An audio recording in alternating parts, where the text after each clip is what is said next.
The first howl did not come from an animal, it came from steel. Across the frozen plains where old borders had once been erased by fire and time, engines roared beneath armor plates scarred by decades of war. Snow whipped sideways under black skies, and the ground trembled as columns of iron moved forward with slow, unstoppable purpose. To the soldiers watching from shattered bunkers and ruined cities, the sound was unmistakable, a deep, rising growl that carried across the land like a warning from the earth itself. The Iron Wolves were coming. They were not born as a nation, nor raised as an army.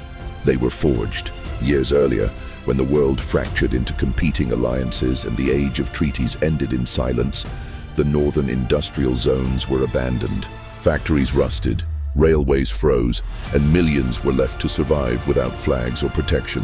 From that collapse emerged something harder than ideology. Survivors learned that mercy was a weakness and unity was survival. Mechanics became commanders, miners became gunners. Children grew up learning the language of engines and the discipline of war. They painted the wolf not as a symbol of cruelty, but of endurance. By the time the Southern coalitions noticed them, it was already too late. The Iron Wolves advanced without speeches or broadcasts. They did not threaten, they did not negotiate.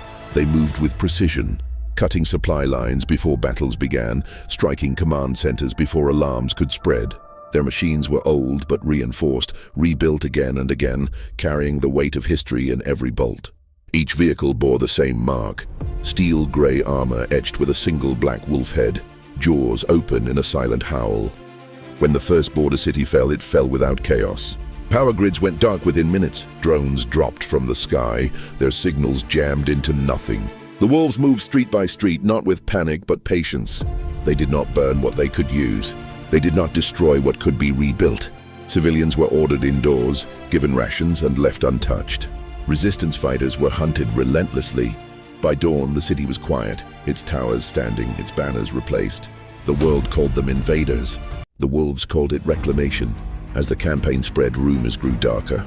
Soldiers whispered that the Iron Wolves did not retreat, that wounded units were reinforced mid-battle with machines pulled straight from wreckage, that commanders fought from the front, standing atop armored hulls as shells burst around them. Most terrifying of all was the sound. Before every major assault, engines would cut for a brief moment, plunging the battlefield into unnatural silence. Then horns would sound, deep and metallic, echoing like a pack calling through the mountains. The howl was not meant to inspire fear alone. It was a signal of inevitability. The Southern Coalition finally gathered its strength for a final stand near the old industrial belt, a place of collapsed smokestacks and frozen rivers. Air power filled the skies. Artillery lined the ridges. Satellites focused every lens on the approaching wolves. Analysts predicted annihilation. They underestimated hunger.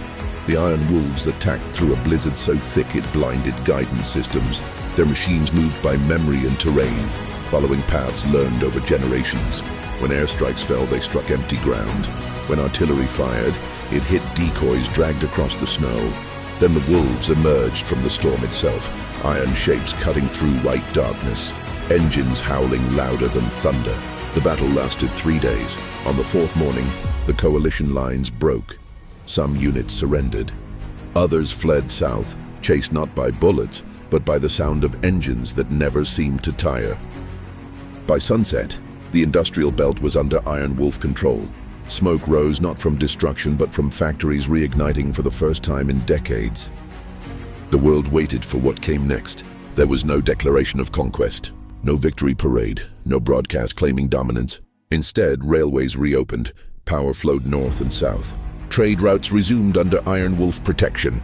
Borders became irrelevant, enforced not by walls but by stability. Those who resisted vanished into history. Those who adapted survived. Years later, children would ask why the world changed without a final war, without a single moment of collapse. Elders would tell them that it was not fire or missiles that reshaped the age, but resolve forged in cold steel. They would speak of a time when the howl of engines replaced the sound of collapsing nations, and when a pack rose from the ruins to remind humanity of an old truth. Wolves do not conquer the land, they endure it. And when the Iron Wolves howled, the world listened.